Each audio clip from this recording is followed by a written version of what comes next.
welcome to another edition of Flea Market Fantasy, the world's second greatest Bronze Age era comic book podcast. Joining me, as always, is new Michael, Kevin Jank. Hey, I'm here. That's it? That's all I got. I guess maybe I should change my name to Porny Puss. I don't know what that means. What does that mean? That's the name of one of the demons in this comic. Yes, I forgot. There are two demons in this book, and one of them is named Porny Puss. Yeah. Quite the name. That's on me for not remembering that. Okay, Jank, it is Shocktober. This is the second week of Shocktober where we do nothing but horror books. And it was your selection, so why don't you tell the people what we're reading? Yeah, so since we did Marvel's Frankenstein last week, I figured we would do the DC version and cover The Phantom Stranger, number 26, where the Phantom Stranger meets Frankenstein. The Spawn of Frankenstein. Yes, true. Yes, that's how they differentiate. I don't know. Some call him Frankenstein's monster. Some call him the Spawn of Frankenstein. I just call him Pepper because he really spices up our life. I find that hard to believe. That was a Franken-Thumb reference for anyone who's ever seen those Steve Odenkirk Thumb movies. Hit me up in the comments if you have. Yes. Get ready to be flooded with comments. Yeah. But this here Phantom Stranger. Now, if you watched last week's Frankenstein video, at the end of it, I showed the cover for issue 28. Oh. Because you're the culprit. I'm old and easily confused. And because I knew Jank said issue 26.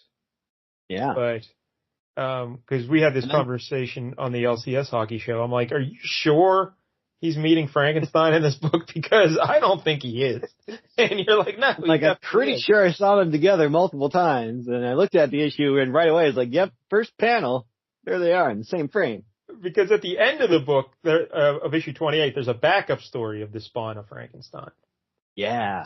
So I think they started doing backups in like issue 23 or so. They started doing these Spawn of Frankenstein backups, but this is kind of the 26 is where they officially kind of cross over. Yeah, so, I mean, I could have went back and redid the video, but that ain't happening. You know? That takes a lot of work. Yeah. Screw that. Red tape. Because I'd already deleted, like, all the images. And, you know, my hard drive's pretty shallow over here on this end. So after I make a video, I have to, like, delete everything real quick, too. So I would have had to get all new images, build the whole video again. Then it takes, like, an hour for the video to work. No, I'm not doing all that. So I apologize for having the wrong cover. But issue 20 is the way to just like tape the right one over. Yes, Just a piece of tape. Would have been much easier. Slap a post-it note on it. So but issue 26 is what we're doing today. And before we get started, though, let's remind everybody for watching on YouTube, please like and subscribe. And Jank, we're up to 272 subscribers. Hey, I was responsible for at least one of those. Oh, how so? Last weekend I went to my sister's 40th birthday party, and there was a friend of ours who I have not seen in a long time who she likes comics, and we were talking, and I told her I'd do this show, and she was like, here, find it on YouTube and subscribe for me. I was like, done and done. Nice. You just need to do that 230 more times, and we will be right where we need to be. Does your sister have more friends? Not enough. That's unfortunate. But yeah, we're up to 272. That's pretty good. That's another jump of like 7.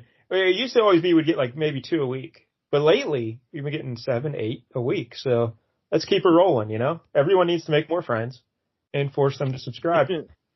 And if we get to 500, Jank will make me watch or read all the Dark Knight comics.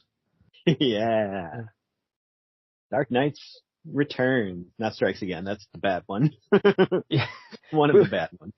Yeah. There's more than one bad one.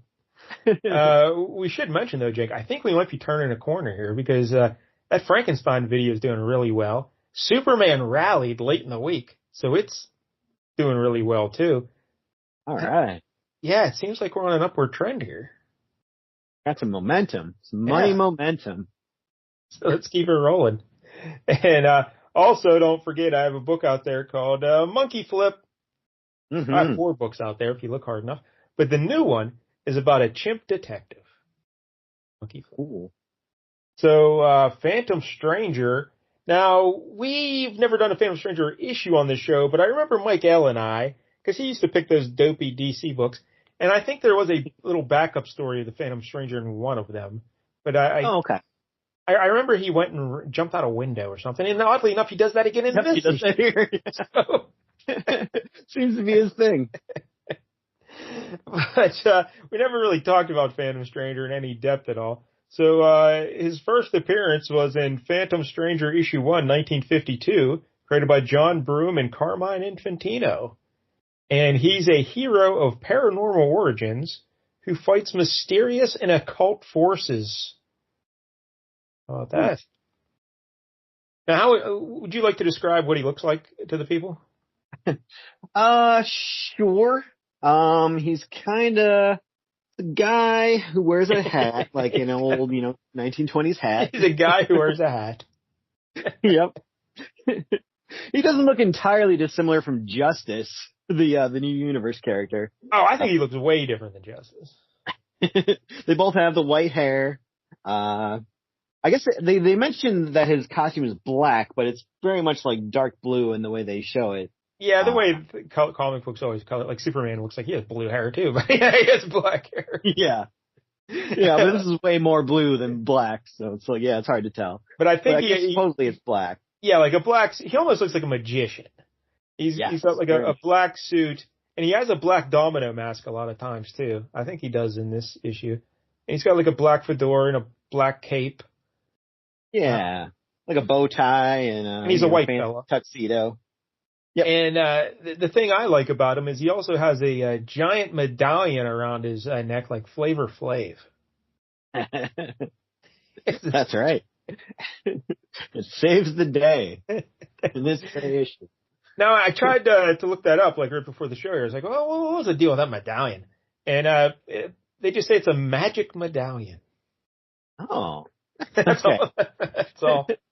Very non-committal. Yeah, I think it just does whatever like the Eye of Agamotto that Dr. Strange has. Just, I don't know, it's magic. It does things. Whatever the plot calls for, it'll do. Yeah, and this Phantom Stranger guy, we'll get into his origin here in a second, but yeah, you know what, I was going to get into his powers and stuff, but let's wait on that. All right, so that first issue back in 1952, that series ran for 6 issues, and in the early appearances, he had no supernatural powers at all.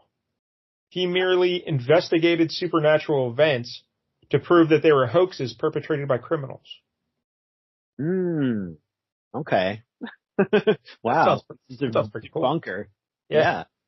We also get a version of that in this issue as well. We'll talk about that guy. Yeah. He's one of the supporting characters.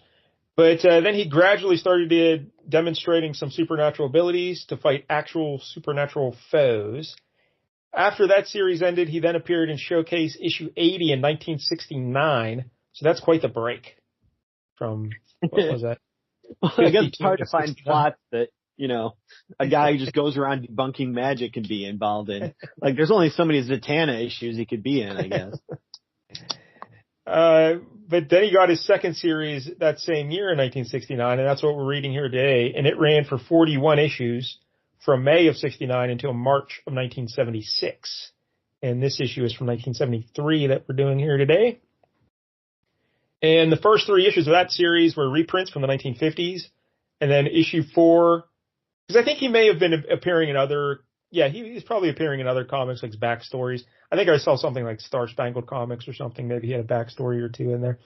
But then in issue 4 of this series, all new material, and he became a true supernatural hero. That's very, again, ties into last week's issue of the Frankenstein, where the first 3 are just kind of reprints of the book, right. And then they completely changed it to new stories. It's kind of the same pattern. And the book featured such creators as Len Wein, Jim Aparo, Neil Adams, and Tony DeZuniga.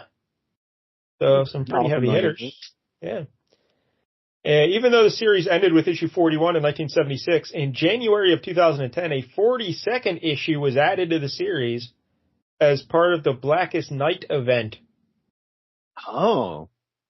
They brought him back to life, huh? Well, they brought the series back to life. Like, he had been appearing in other books since then. But they just tacked on a 42nd issue to the original run.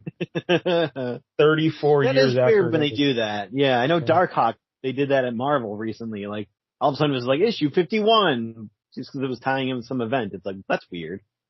Now, what was the Blackest Night? If Cousin Pete was here, he would tell us. Because wasn't it like Green Lantern, all the dead people came back to life or something? Yeah, it turns out there was another Lantern Corps called the Black Lantern Corps, where the Black Lantern ring was able to bring the dead back to life as kind of zombies and stuff like that. And so all the dead people who had been dying in DC in recent years, which was a lot, like were all kind of brought back to life, and it was kind of a big reset for. It's unclear whether that was planned all along. Like, hey, we're going to bring people back to life, so just start killing them, or they realized how bad they had screwed up, and hey, we kind of if we know anything about DC, it was not planned. They don't plan anything. But hey, I remember reading our little buddy Chip came back. Yeah, that's good. You didn't sound too enthusiastic about Chip coming back, but all right. I'm very excited. Unless he got hit by another truck, then that's just sad. Yeah, Chip was like the chipmunk Green Lantern guy. All right. Yeah. Anyway, The Phantom Stranger also had a 4-issue miniseries in 1987 and another ongoing series in 2012 that ran for 23 issues. And like I said, he's always bounced around. Like, he's made a lot of Justice League appearances and stuff over the years. So he's been on TV as well. Like in one of them shows. I don't know which one. Huh. Like what, the Arrow or yeah, the Flash or Supergirl or something. One of them deals he showed up. All right, so the Phantom Stranger's precise origin remains a mystery. That's unique. Various origin stories have been suggested over the years, but perhaps the most popular one is that he was a fallen angel who sided with neither heaven or hell during Lucifer's rebellion, and as punishment was condemned to walk the earth alone for all time. Ooh, that hurts. That's pretty much what I'm doing. Yeah. At least you got a short time. You're not going to be here forever. In theory. That we know of. Yeah. So I don't know. I guess he's just like a supernatural guy. He can do pretty much whatever he needs done. He just has all these powers. As long as it involves diving out a window, this is your guy. He can like warp reality, shoot magic bolts. He's got that real wizard medallion around his neck. But I did read like one of like DC fandom. They list like some weaknesses for him. One of them was that he's talkative. That's weird. He's very talkative. Huh. He didn't seem that talkative in this issue. Must have came later. And his other big weakness is, he's vulnerable to magic. He's also vulnerable to physical assault as well. Like, you can knock him unconscious. As long as you don't like shoot him in his like probably bulletproof medallion, I think you're all right. But he is like immortal, I guess. You know, he just lives and lives and lives. Because he dates back, like I said, fallen angel, biblical times and all that. But the third weakness was like he can't always. Wait, what was that? Dames. That's right. We share that weakness. No, he can't always interact with people or save them directly or something. Like, he has to usually tell them what's going to happen and like try to warn them with cryptic clues. But he can't always. He's almost like the Watcher in that sense. Like, he can't intervene directly sometimes. I don't know if that's always or under certain circumstances. Really? I mean, not in this issue. Yeah, he saved that one guy a couple times. Yeah. All right, let's talk about that other guy, because he's the paranormal investigator that I mentioned earlier. His name is Dr. Terrence 13. Yeah, quite the last name. That jumped out at me like, whoa. Now, I think, from what his first appearance was Star Spangled Comics 122 in 1951, and he was created by Leonard Starr. And Dr. Terrence 13 is a paranormal investigator who was determined to prove that such events were all hoaxes, and he believed the Phantom Stranger was a charlatan. And he still believes the Phantom Stranger is a charlatan all these years later, even though he sees magic and paranormal things happening right in front of his face the whole time. Oh, he's the worst. Yeah, I kind of got that impression from this one. Like, how are you not buying this yet? Like, oh, that's his gimmick, he's a magic debunker. Like, yeah, oh my God, how many times does this guy just save your ass before you realize, oh, something is happening here? He's like Scully from season 1 of the X-Files. Yeah. We just saw an alien. How do you not believe this yet? There's a little kid in a suit. Don't.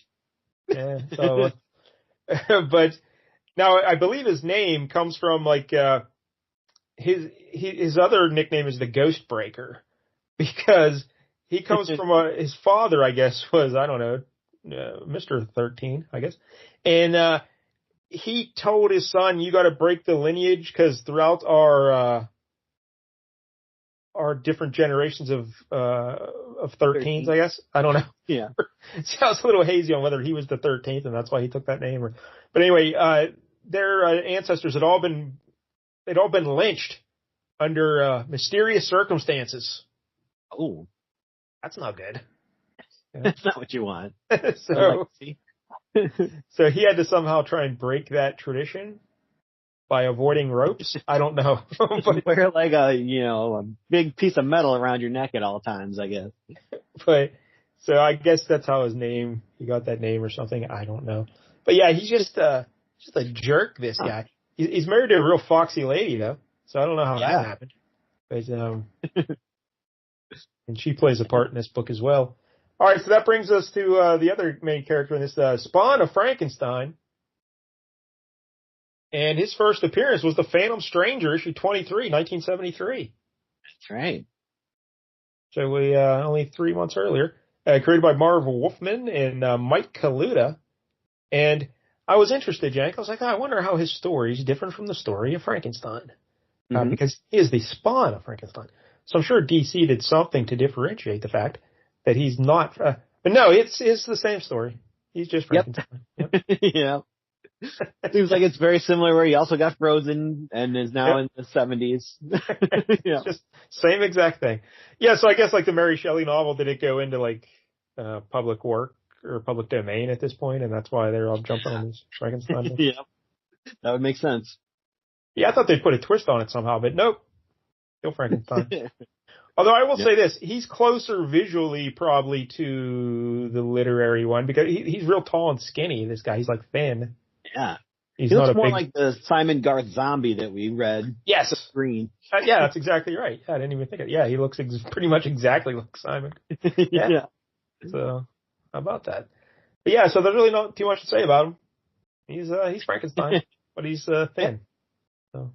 Yeah, and much he ends up kind of the same way as the Marvel version of Frankenstein, where I think like DC has their own team of kind of supernatural heroes called like Agents of Shade or something like that.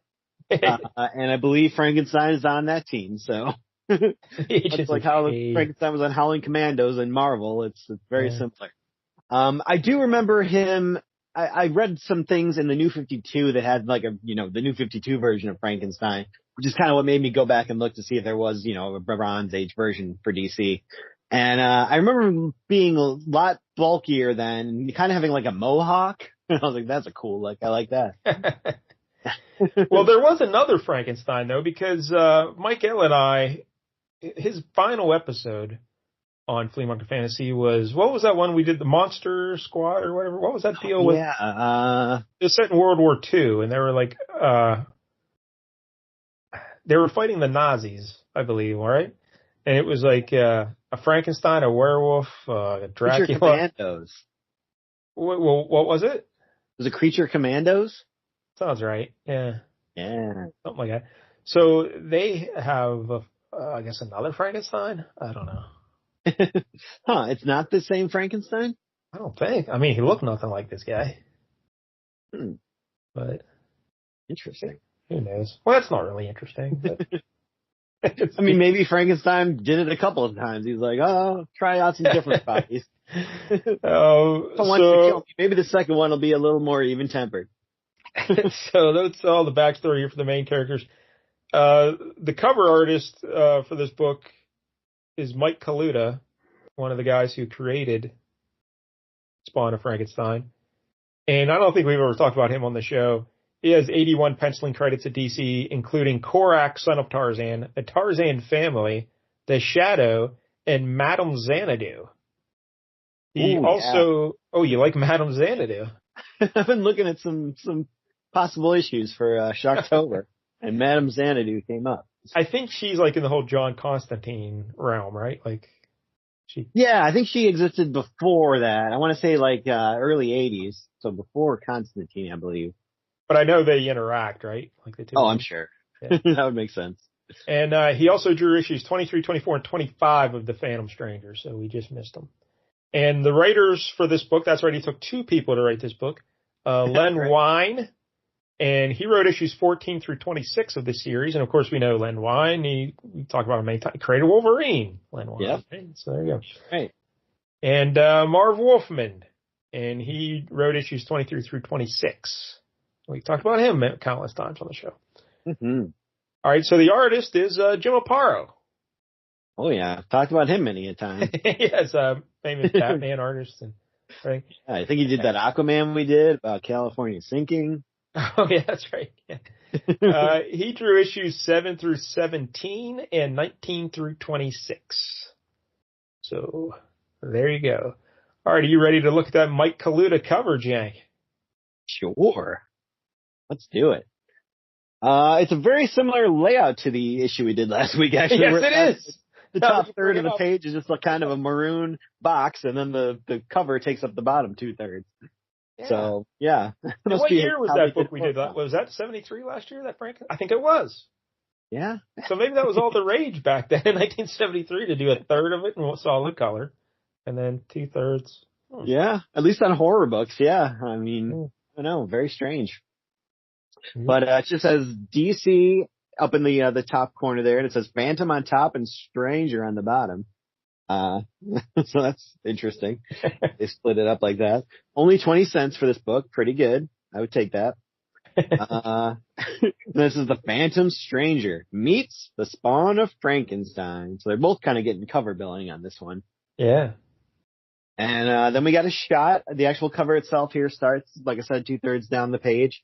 And it's kind of a shot of a stone wall with like Marilyn Monroe, it looks like, kind of inching away down the wall. I'm standing on like the ledge, getting close to a gargoyle type head. And coming out the window is Frankenstein, the Spawn of Frankenstein there. He's kind of coming out of the hole in the wall. And then the shadow of the Phantom Stranger with glowing yellow eyes is kind of separating the two of them. Yeah, it's a weird cover. Yeah, a little. I don't know how I feel about it. How do you feel about it? It's not necessarily something that happens in this issue, but as just an image, I find it kind of interesting. It's, kind of cool. I don't know if I like how the left half of the page is all wasted, but it's all just pink and gradients of pink. Yeah, I don't know. Maybe I do it differently. But that woman, I guess, is supposed to be Terrence 13's wife. Yeah, who was in a coma the entire issue, so she's definitely not outside on a ledge inching around. And but I kind of like the Phantom Stranger shadow on the wall, and it's creeping up there. It's very long and tall, and so I don't know. Yeah, I always called him Young Frankenstein. Spawn, that'd be a good comic book too. The Spawn of Young Frankenstein. But he's got like a short little Beatles haircut or something on the cover instead of his long, shaggy hair. Yeah, a little bit. He's kind of mean a little bit. Got the little flip going down in the front. I really don't know what's going on with this torso. His spine would be enormous, too long. Yeah, well, when you're sewn together, who knows? I guess spines they put in an extra abdominal section. Just use some, yeah. He's literally got a 10-pack. So, all right, that's the cover. We open it up. We get a big splash page. And, I guess we should say that, when he made his first appearance in issue 23, Spawn of Frankenstein was like you said, I guess he was reanimated or something again. Yeah, it sounds like this Victor Adams guy was the one responsible for that. I guess he found him in the ice or whatever and was like, hey, let's see what happens if I electrocute this guy. So, Victor Adams, the guy who brings him back to life, dies in the process, though.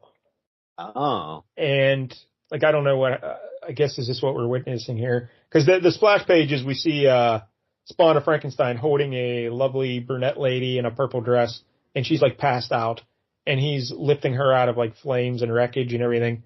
And then we see the Phantom Stranger in the background giving a long diatribe, catching you up on things. Do you have a Phantom Stranger voice? Sure. Yeah. To some it is an ending, a termination of all worldly troubles and strife. To others it is a turning point, a transition from one plane of existence to the next. But to one tormented soul it is the beginning of a brand new cycle of anguish and pain. He is called the Spawn of Frankenstein, and I the Phantom Stranger. He is the path of doom and destruction, while mine is the way of life. It was inevitable that someday our two lonely roads would cross, and then we would make love. That's pretty good. Is it really inevitable that their paths would cross? This Frankenstein guy, he's been around for 5 minutes. Is it really something that, it was inevitable? It was foretold centuries ago. These two. Yeah, well, Frankenstein likes to throw people out windows, I guess, so. That was awesome. This is going to bring him in conflict with this Phantom Stranger here. So this book is called From Dust Thou Art. But anyway, so, again, I almost called him Young Frankenstein. Spawn of Frankenstein picks up the wife of the dead doctor. Oh, Frank. He's trying to rescue her. And does he want to try and reanimate her? Or he wants to try and reanimate the doctor? Yeah, I think he wants to reanimate the doctor, even though, again, this guy's dead, so you already got your revenge there. I guess he wants to reanimate him and then kill him again. And is this lady... Well, I don't think he wants to kill that guy. Because he's not the guy who made him. He's just the guy who woke him up, kind of. Yeah. So, I guess he's grateful for that. I don't know. Well, he says, back to a desolate cemetery where you stole Victor's body, planning to return him to the same hellish existence he had visited on you. So it sounds like he wants to get revenge on this guy for bringing him back. But he's already dead. I don't know. That's why I think he's got to be planning to bring him back to life and cursing him with this same existence. Kill him again. Yeah. But his lady, Rachel McAdams, yeah. Oh, that'd be something. Back to this old house where you rescued Rachel Adams. She who was sworn to destroy you. From the evil machinations of a bizarre demonic cult. Yeah. We missed a lot in these backup issues, apparently. So why does he want her body then? Those of the cult are gone now, reduced to smoldering ashes by their own satanic spell, but your mission still remains. One way or another, you will resurrect Victor Adams. And then he says, rest easy, Rachel Adams, for what little time is left you, soon you and your husband will be reunited once again. Well, I don't think he's going to sew them together. Make one patchwork creature. Yeah. And then call it Patch Adams. Look at you. That's pretty good. Yeah, so I really don't know what his mission is here. But anyway, so he leaves both of their bodies in their house, which is still burning because of apparently the clash with the satanic cult earlier. And only you can prevent forest fires, Spawn of Frankenstein. But with Spawn of Frankenstein, he's going off to the city because he wants to go get some ray gun or something. Oh yeah, I guess he needs that to resurrect them. This reminds me of that. What was that stupid movie we just watched on LCS a couple weeks back? remember they were trying to kill that monster, and that one guy went and got a ray gun, or that big machine. Remember this? What was that called? Remember, it was like the monsters on the outside of that lady's body, and it was like pulsating. Yeah. And I can't remember what it's called. I forgot. Yeah. But apparently big ray gun things are a way to kill things, like monsters and stuff. So I don't know.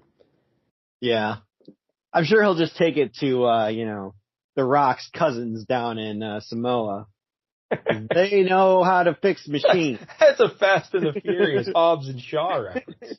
Yeah. No one's a better scientist than a bunch of Samoan mechanics.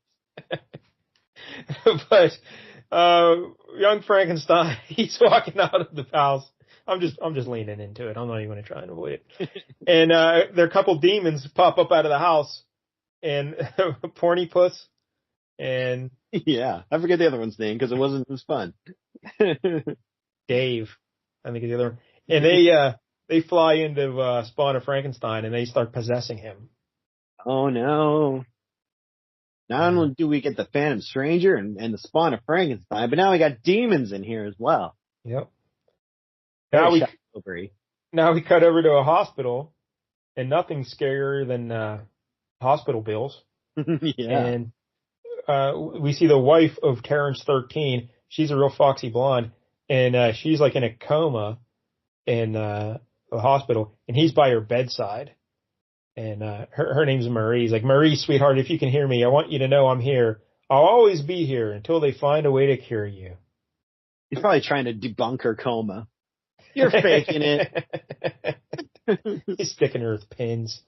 Until they find a way to release you from the coma that Frankenstein monster put you in. Yeah. But don't worry, sweetheart. I'll find him. Find him and destroy him. And then the Phantom Stranger shows up. Yep. The so-called Phantom Stranger.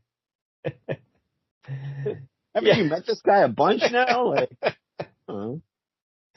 I guess he just doesn't believe him. Even though the Phantom Stranger just seems to appear and disappear at will. Yeah.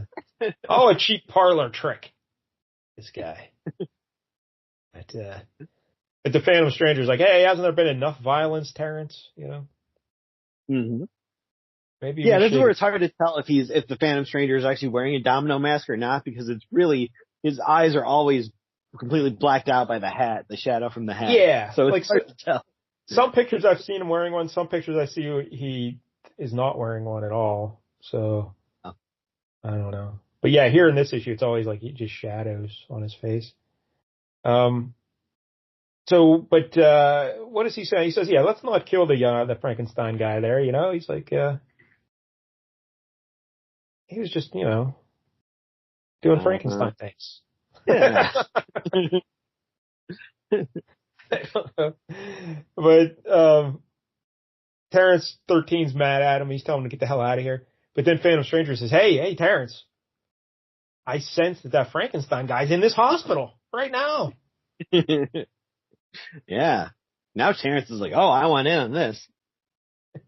You think you're going anywhere without me? You're what in thunder? This is apparently a huge phrase back then. It was always thunder or thunderation. Oh, yeah, and he does say parlor tricks. Yeah, because Phantom Stranger just disappears on him again. Yeah. Another of his lousy parlor tricks.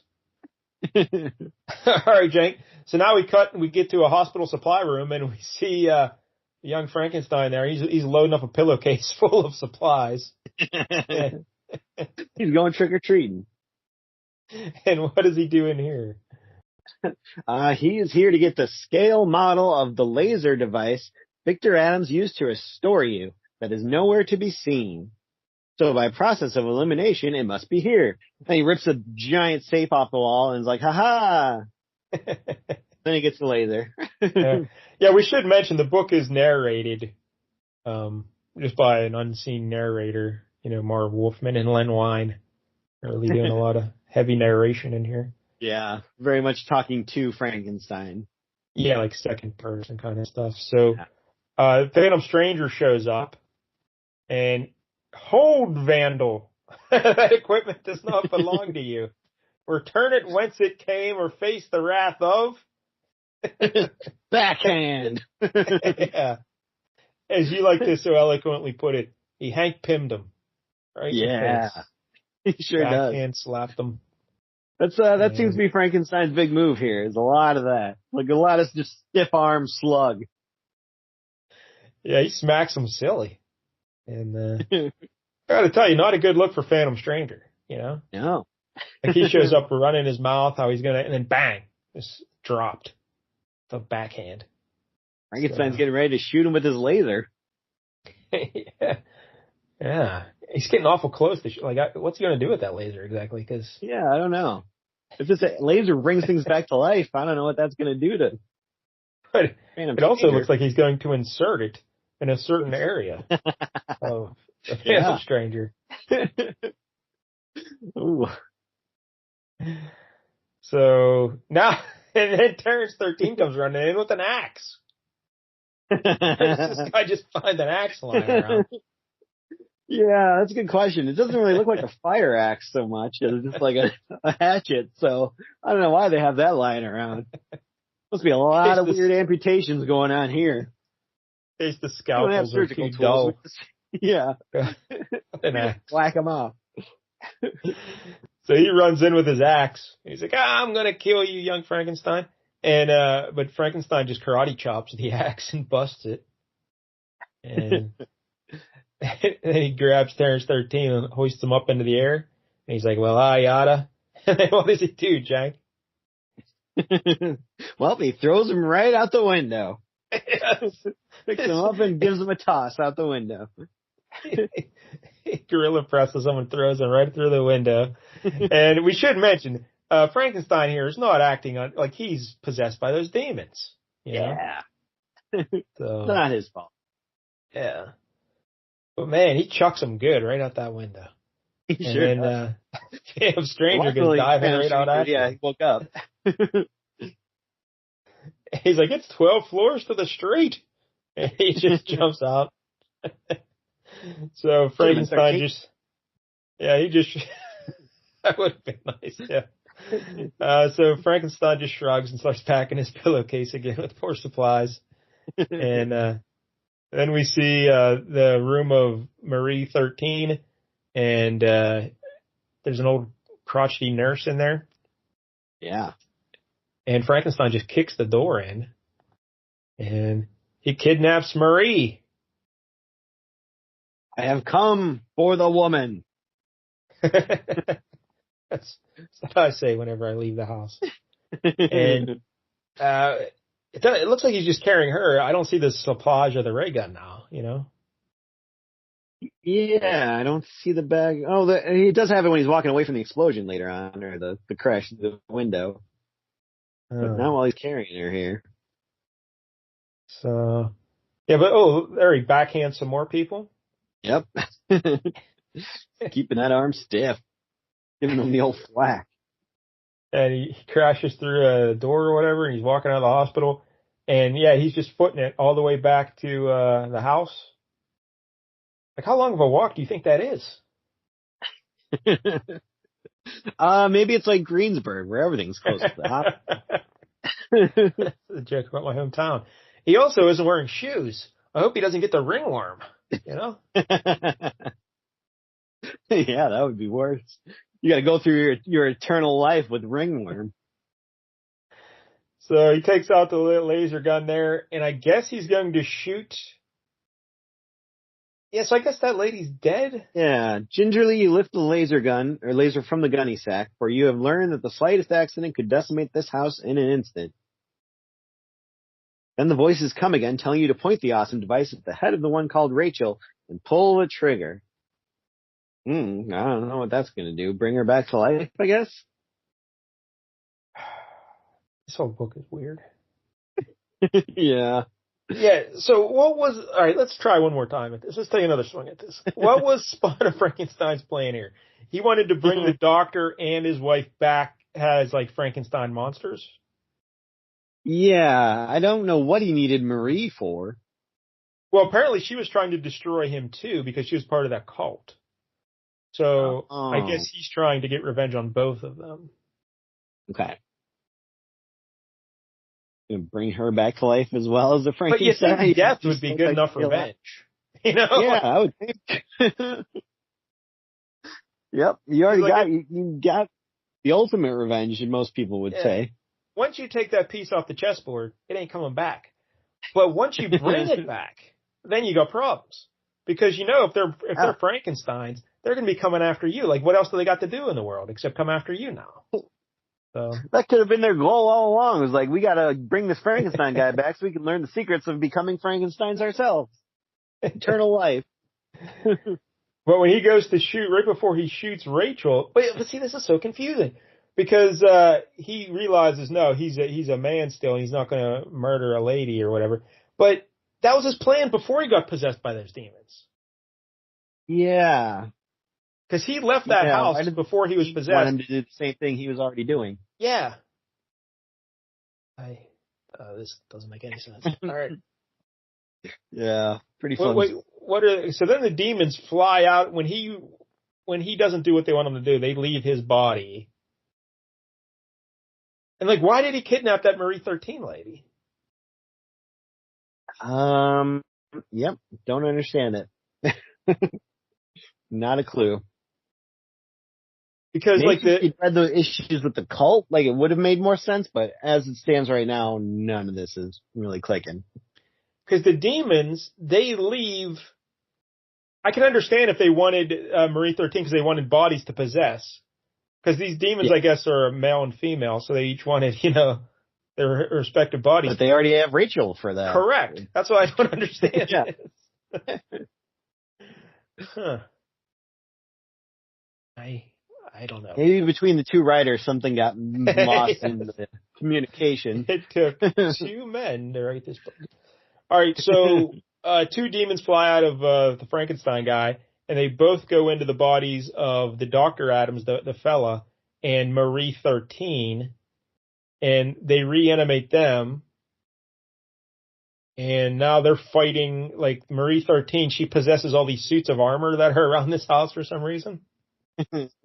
And they all start fighting Frankenstein and beating the hell out of him.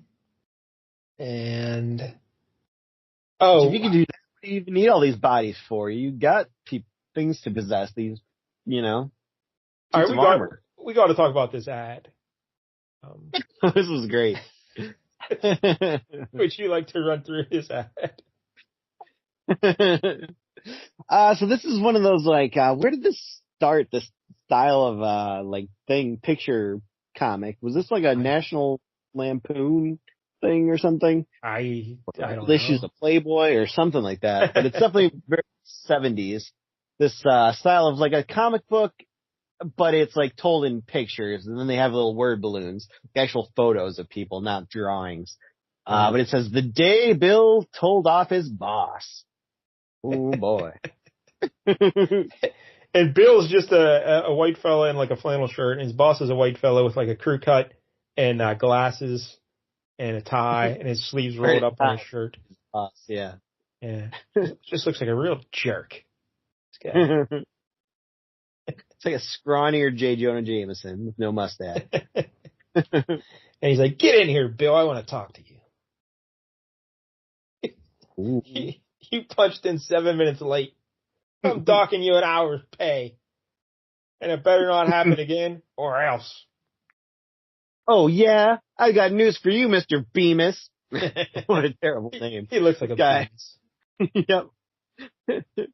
I've got a new job offer with a real future at twice the money. Ha! Anybody be crazy to pay you that much?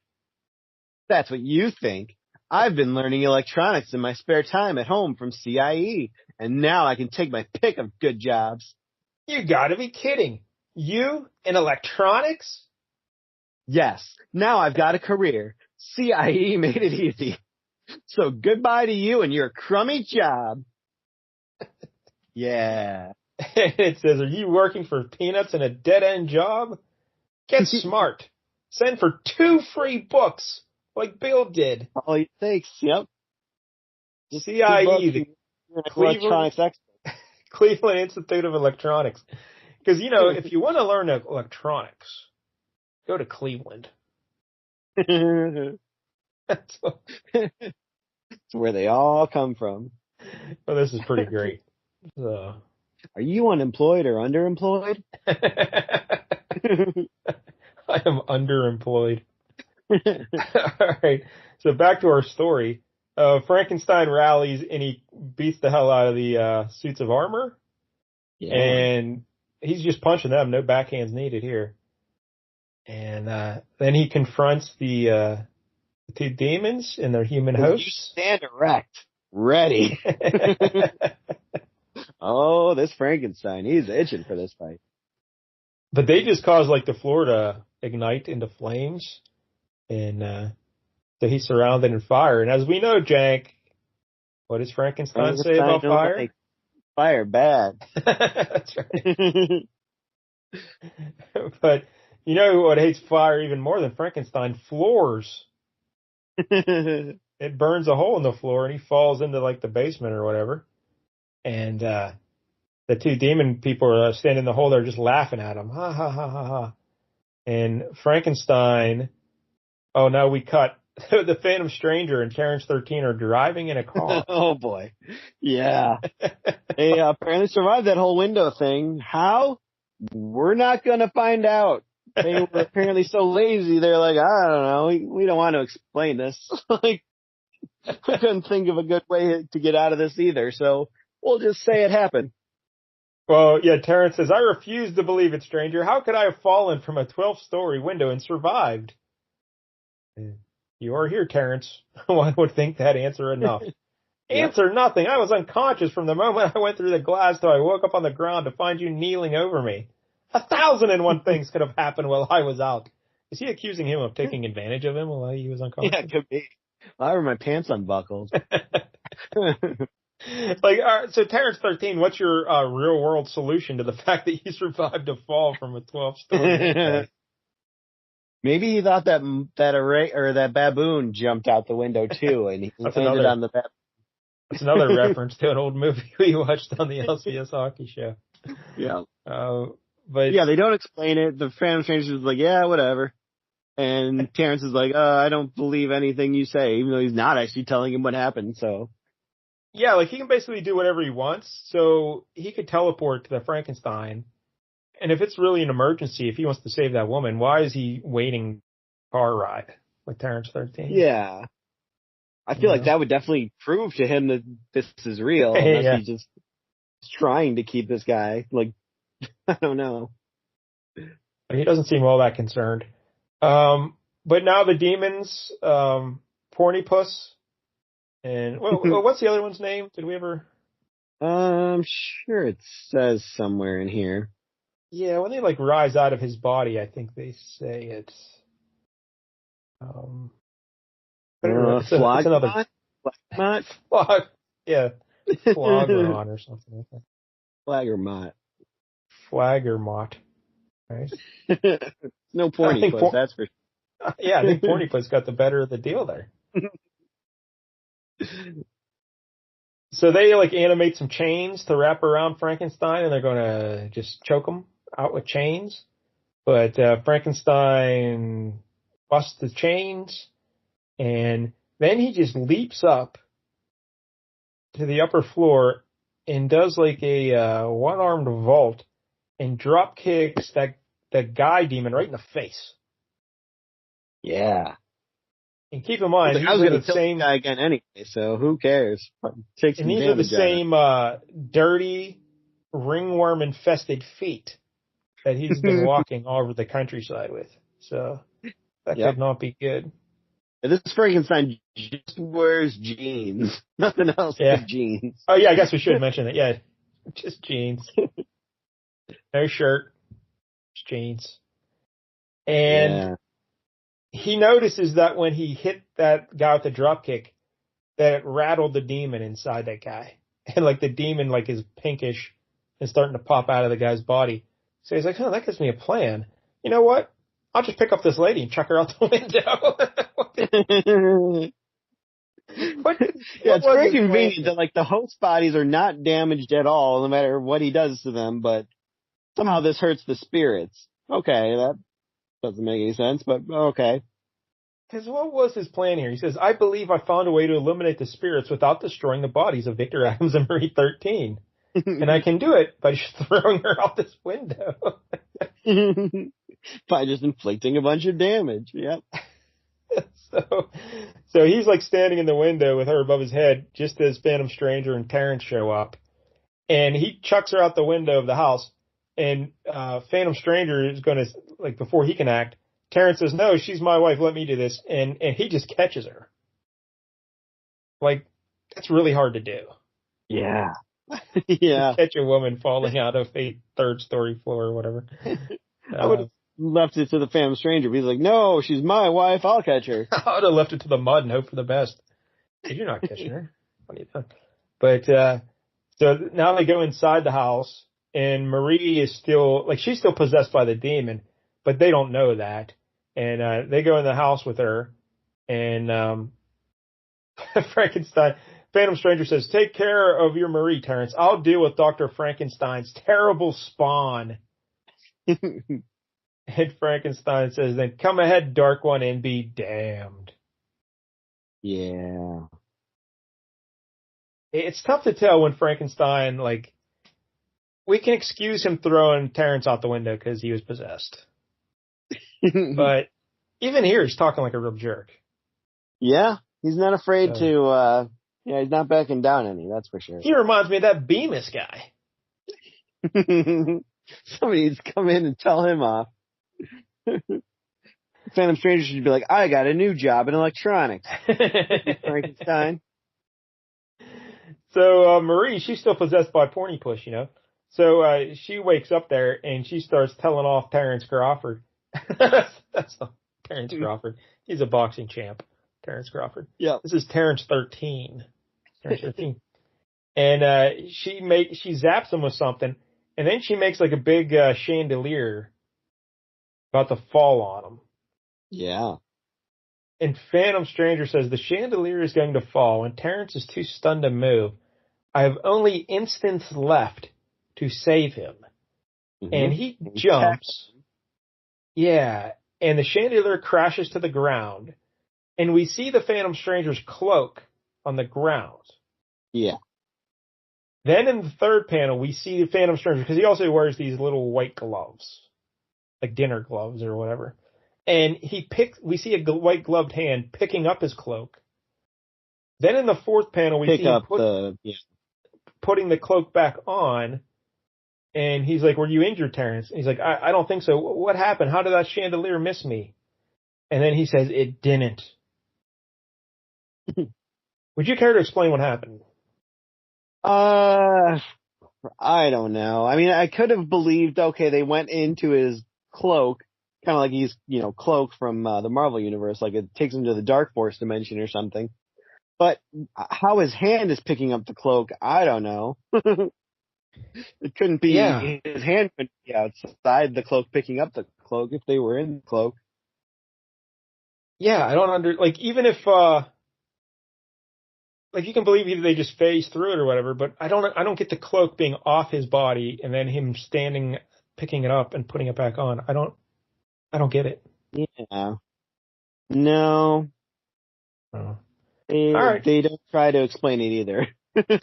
So now Frankenstein is still walking there, and Terrence says, hey, you Frankenstein's folly.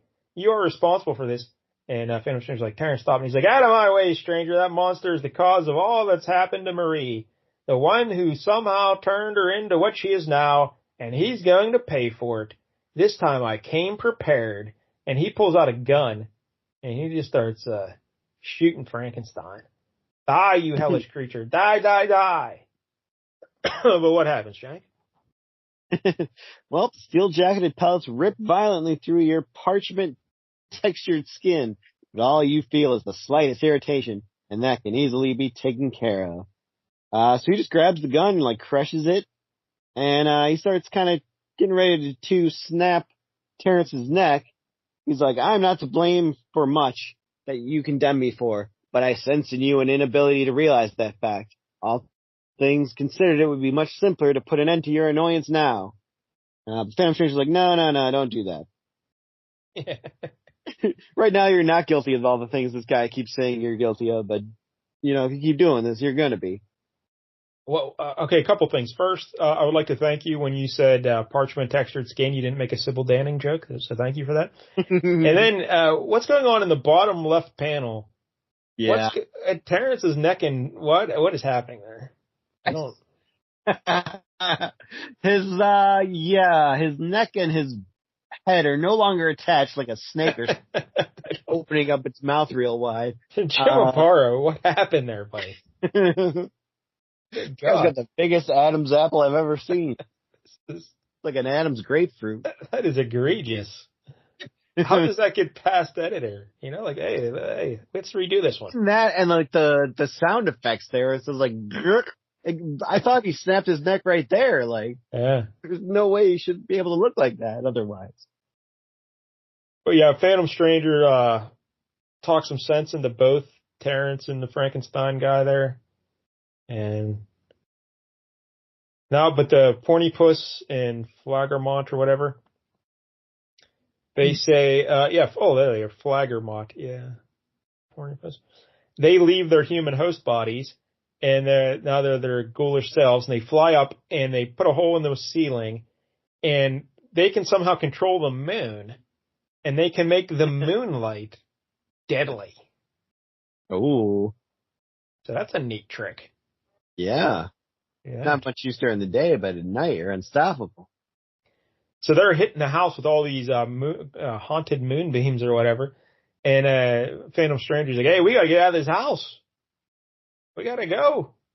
I don't know how this house is still standing after the fire earlier that no one ever bothered to put out.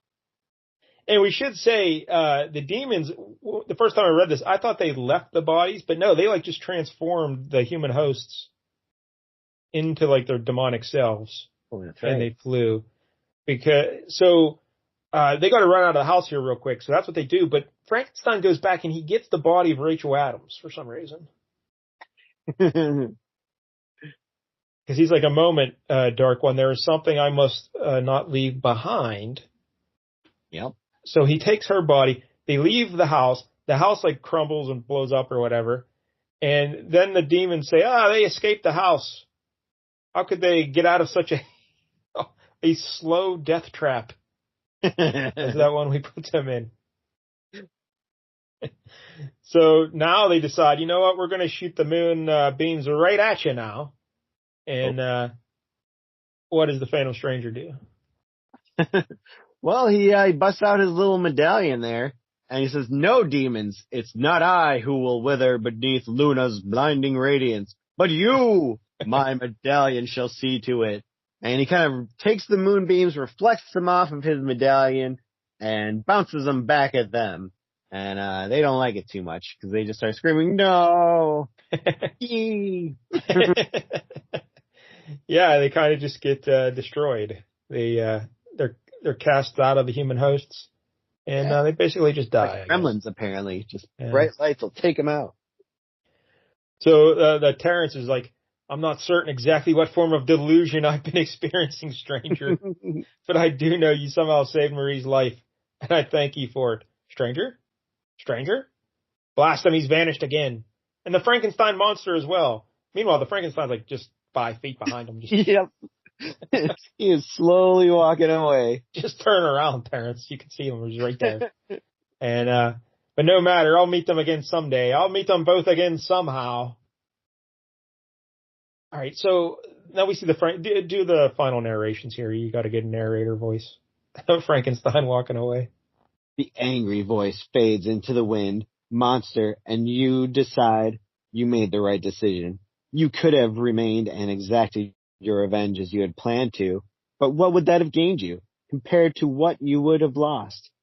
For now you want only to be alone, to pause for a time and reconsider what you laughingly call your future. The monster within you is seething in frustration and rage, but the man you once were, 2 centuries gone, can only feel sorrow. And who can say which emotion is a greater cross to bear? The end. Yeah. So, again, he went back into the house to make sure he got Rachel Adams' body. Yep. He carries her outside. Then he decides, you know what? I'm just going to leave the body out here to rot. He just leaves. That laser or that lady anyway, whatever. That whole plan's down the drain. This book's a mess. It really was. It's terrible. Yeah. I don't know if they wanted to keep her alive for something later on down the line. She's going to come back into the book somehow, but like where he would leave without her. So is she alive, or is she dead already? Hell if I know. So now he's just leaving it up to Terrence 13 to figure out what to do with their body there in the grass. What if Marie ever came out of her coma? Yeah, that is true. Yeah, because she was still unconscious, like when Phantom Stranger left. Like when the demons left her, she was unconscious. So is she still comatose, or is she just knocked? Yeah, I guess she's still comatose. I don't know. This book's awful.